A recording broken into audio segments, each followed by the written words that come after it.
Hello everybody, KenZy back for game number 2 between Vile Illusion in the bottom right hand corner of the map, a blue turn player, versus our red Zerg Liquid TLO for game 2 of this best of 3 series from the winners open bracket round 4 of MLG Providence.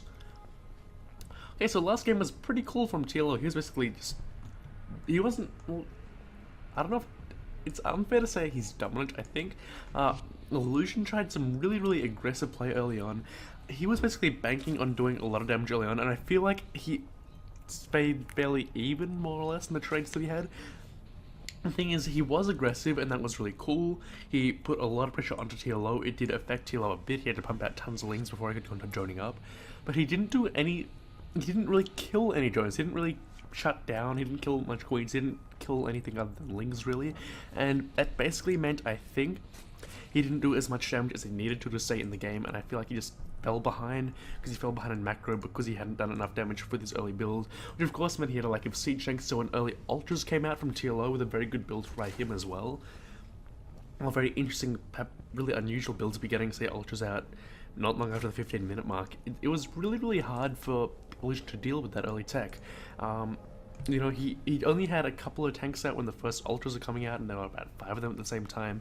And while Illusion did hold that with a lot of really good micro for a long time, lots of really good upgrades in those marines, lots of continued pressure throughout the whole game, it really wasn't enough for Illusion to basically shut down the ultras at all. No units had really bonus damage versus armored, so he was in a lot of trouble, which is why he ended up losing. He just couldn't deal with it. And this game he is still very confident, which is always great to see, going for that command center first build, command center before barracks, and that is actually going to serve him really well.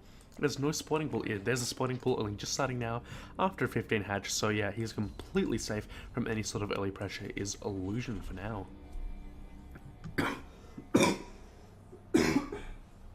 Excuse me, sorry for that. Just one moment.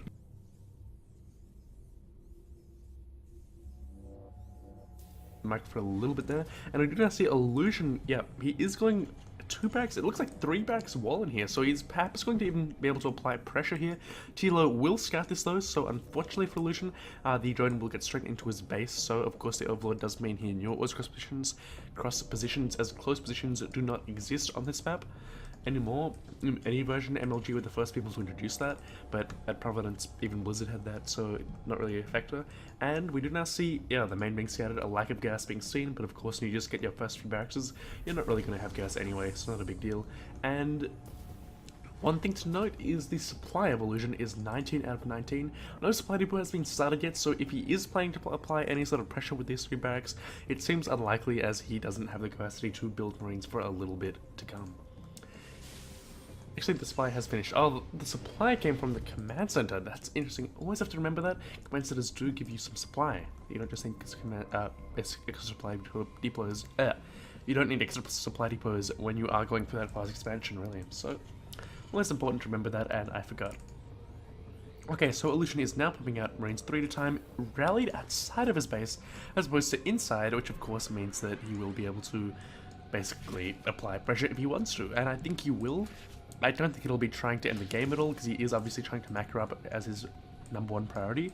The thing I think he'll try to do is just basically try to prevent, maybe try to deny the 3rd base by TLO, try to apply some sort of pressure to his expansion, at least force a whole bunch of lings as opposed to drones.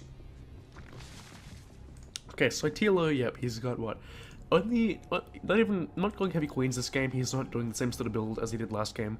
Of course, the bases are quite a bit easier to defend on this map with these choke points all over the place. You don't really have to have creep all over the place to defend. And we do not see a barracks going down by Illusion at the 3rd base here. And look at that, TLO actually cancelling the expansion and going to build at this location, not even going to try to defend this thing, as he did scout it with that Overlord. So Illusion will not be, well, he'll be okay with that, I think, because he did cost his opponent 75 minerals, and I'm just wondering where those minerals have gone for TLO, as he's not making another base straight away. He instead decided to go over here for some reason, and he has actually, well, Illusion has actually succeeded in delaying the expansion, and I don't think that was necessarily necessary for TLO. All these things were on the way. The Marines actually never even left the base of Illusion, and yeah, that base probably could have been defended. It probably could have gone up. So actually some really good play in the end there by Illusion. Just basically be able to psych TLO out. TLO didn't want to risk losing that base. He didn't want to have to deal with the pressure of illusion. And lots of links have also been forced, and they will intercept these Marines, it looks like. Are there enough, though? Without speed, I think they won't be able to get us around. They shouldn't be able to do anything until speed is done. That is, what, 30 seconds away? Plus one attack is way too far away to deal with these Marines. And, of course, more links are being forced, so this is actually a significant amount of pressure being put on by illusion, and, of course, this base hasn't even started yet, so there's nothing really to put pressure on at this stage. And illusion, realizing that it's going to turn around and go home, and I think he'll be okay to see that. Of course, he won't be able to put TLO far behind, but at the same time, TLO is not being allowed to macro up at all, and here are the Lings. With their speed, they can surround this really easily. I think there are enough Lings at this stage. Just don't engage in a choke, and they should be fine, but here's a choke created by this bunker that's building, and TLO knows that, and illusion is going to stay over here and just basically avoid being surrounded, and it looks like TLO is going to go for the flank, going to send a few Lings around to the side, and here comes TLO engaging at the front. Of course, the center is not complete until these units come in from the back, so really nice flank there by TLO. Perhaps a bit careless by illusion to not anticipate that, but overall, look at the units lost tab. You see TLO is way ahead, so he is now taking his third. I would not be surprised to see a quick fourth, as the third was not as quick as TLO would have liked, and also the Marines are all killed, so a fourth would be possible at this stage, I'd say, for TLO, as he really has not had any. Well, there's no threat of an army killing him at this stage, basically, which is a signal to a Zerg player. I can expand, I can take up, also starting his lair just at this moment, which is really good for TLO. So he's looking very powerful, although at the same time, half of the tab does show 37 to 54. TLO is ahead, but the incomes overall, they do favor TLO, but not by much. So illusion is not very far behind. Mules, of course, make up for a lot of that harvester discrepancy, and yeah, I think once illusion just gets a bunch more SCVZ, if he does manage to take a third, he'll be okay. But TLO, yeah, like I said, he's in a pretty nice spot.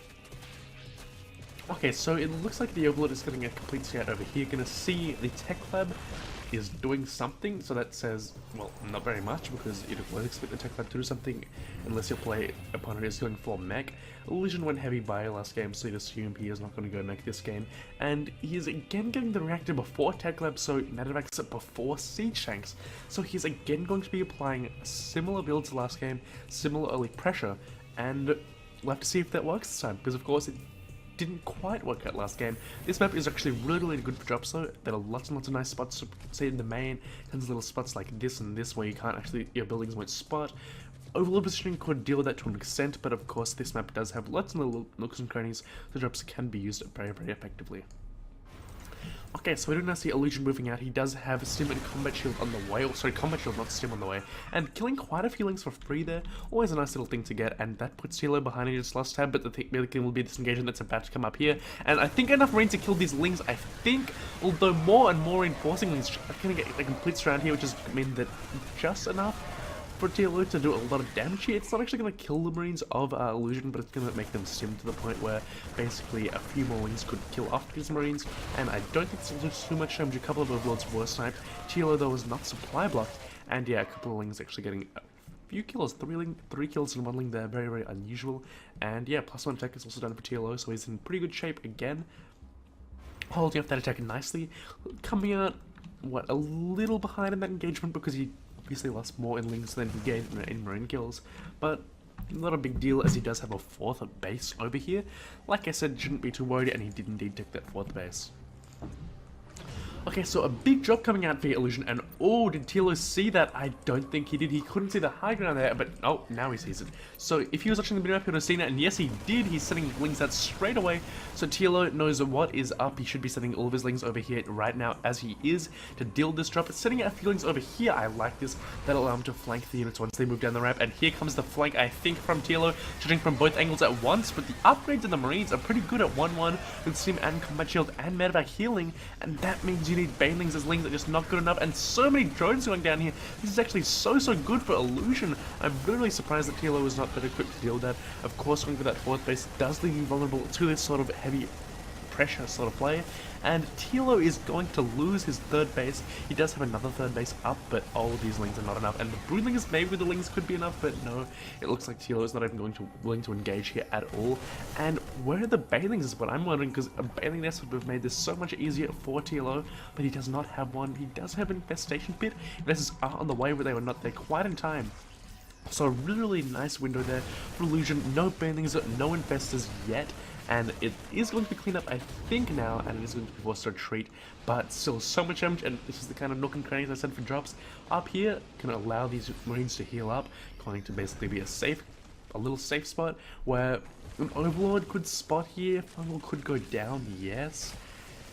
But that doesn't look like it's happening. And we do now see another drop going into the main by Illusion, so really good pressure. Again, he's ahead in supply is the difference this time. He's actually doing the damage he needs to. He did, what, kill 12 workers earlier? Harvester Tab does now show him way ahead. Even going to cancel that upgrade there with the sniping of the infestation pit of the evolution chamber, and the infestation pit does go down. Then the Marines evacuate, only, what, 6 of them died there? 5 of them died there? That is it.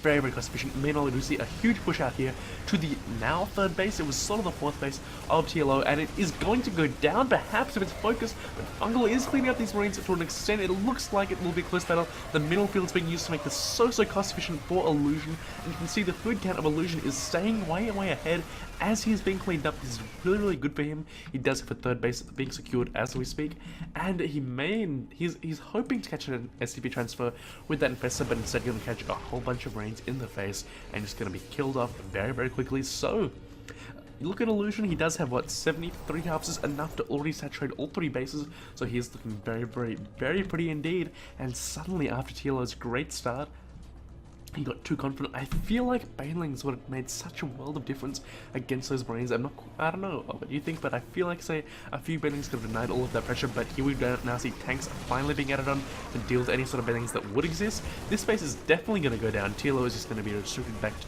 2 bases, 3 bases, because this is rebuilt. But he is hurting so much at this stage. 100 out of 94 supply is never a good situation to be in, and he rushed ultras just like last game.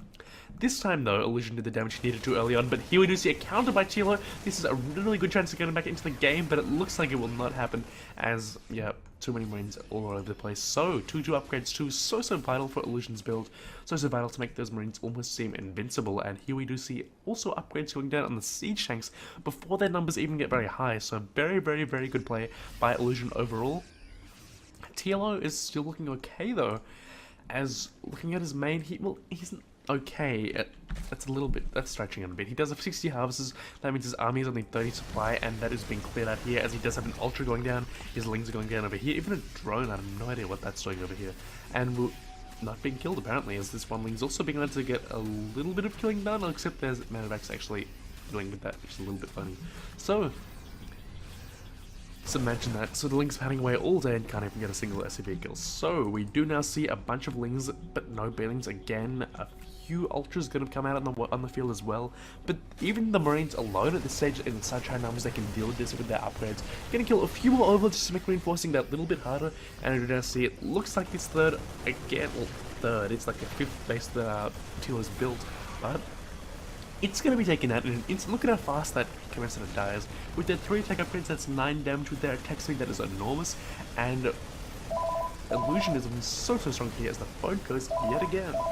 Okay, so we are now seeing, while this is all happening, TLO is moving out into the middle of the map, basically being cleared out straight away. All of his things are going down, only having 2 Ultras here, 2 attack upgrades on that tank, and yep, TLO right to GG out as he was so far behind in that game, and that was just so interesting as he started out so comfortably, holding off that pressure so nicely, transitioning into expanding a lot, and really just getting overconfident, I think. Tech rushing when perhaps he shouldn't have been here. The problem with, I think, what TLO did this game was he tech rushed to Ultras while taking his 3rd and 4th bases super fast. Well, he was safe to take the 3rd and 4th bases, yes, normally, but when you're tech rushing while doing that, I feel like that is the difference that it makes, because of course when you're tech rushing at the same time, you get in this position where you don't actually have many resources left to make units with. Of course, those resources that would have been to make units with are going into extra drones, going into extra bases, and suddenly TLO couldn't deal with just Marines, and there were no tanks in those bushes that got Illusion so far ahead is the key thing to remember. The tanks were still late by Illusion, but despite having no tanks, just Marines with their upgrades and medevacs are enough to kill Lings all day long.